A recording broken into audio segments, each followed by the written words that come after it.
Dear Reverend Dr. Christoph Stockerberger, President, Globethics Net, dear Father Dr. Professor Obiora Ike, current Executive Director, Globethics Net, and Ms. Francesca Marotta, Chief of Methodology, Education and Training Section of OHCHR, our keynote speaker.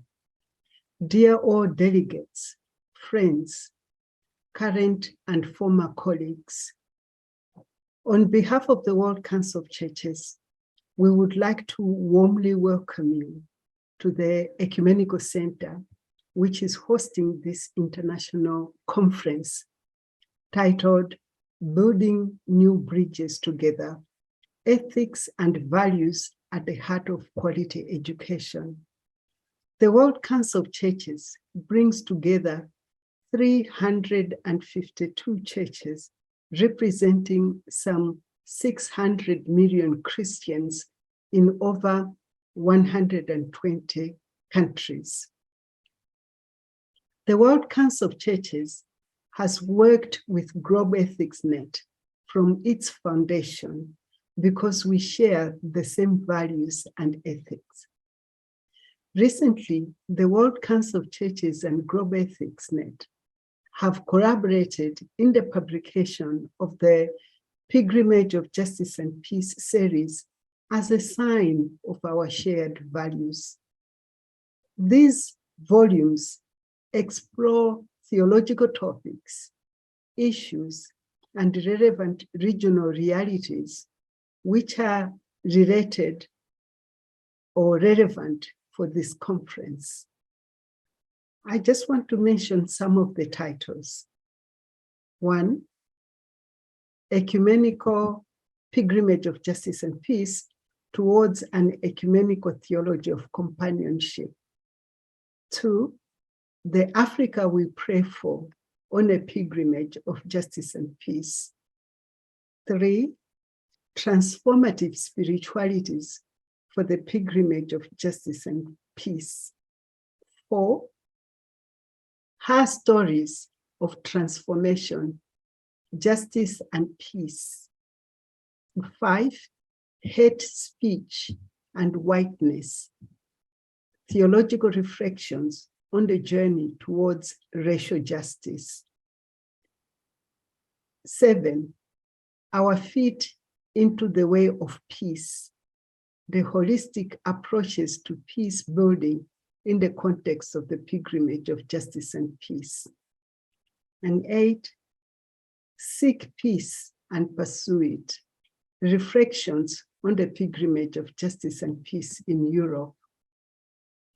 At the heart of these publications is the World Council of Churches' call to its member churches to seek unity, a common public witness, and service to others in a world where hope and solidarity are the seeds for justice and peace.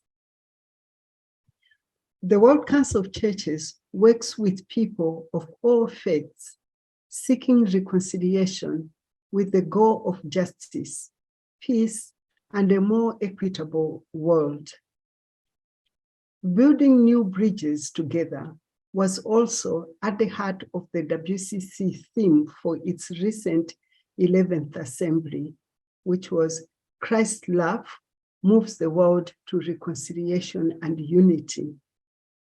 This theme and the previous Pilgrimage of Justice and Peace represent key pieces of work for churches and their theological institutions in the pursuit for justice, reconciliation, and unity for all of God's creation.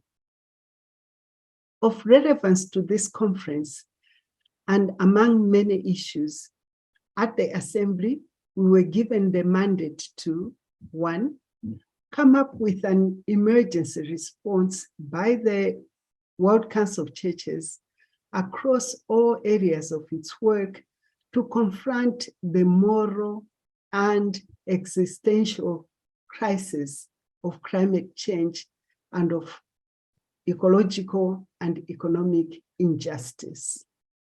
2, renewed dialogue on the implications of our Christian faith for our witness for peace in the world. 3, peacemaking through interreligious dialogue and cooperation. 4, focus on role of women and youth as peacemakers and of nonviolent conflict transformation. 6, call for global ceasefire. 7, reflection and discussion on doctrine of nuclear deterrence. 8, further study of impacts of international sanctions. 9, strengthen capacity of churches for psychosocial counseling and support. And 10, increase efforts to articulate principles for living together peacefully in post-conflict societies with equal citizenship, human rights, and dignity.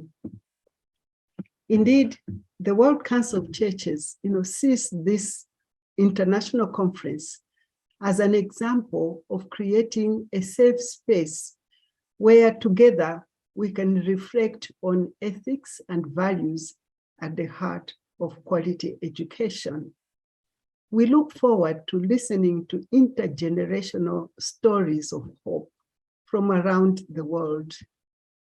Again, you are all most welcome to this space, and thank you very much.